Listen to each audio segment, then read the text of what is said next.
Hello, I'm Vidya, your tutor. Let's learn what is long, what is round, shapes. Together, step by step. We see shapes all around. A ball is round, a pencil is long. Let's look at shapes and sort them. Round things like a ball or a coin can roll. Things with flat sides, like a box or a book, do not roll easily. A circle is round. A square has 4 equal sides, and a triangle has 3 sides.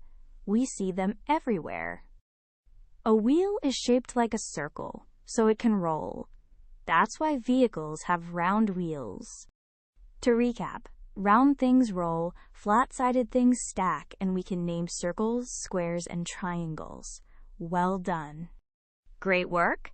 Keep learning with Vidya and visit CBSETest.com for free lessons, worked examples, and practice tests.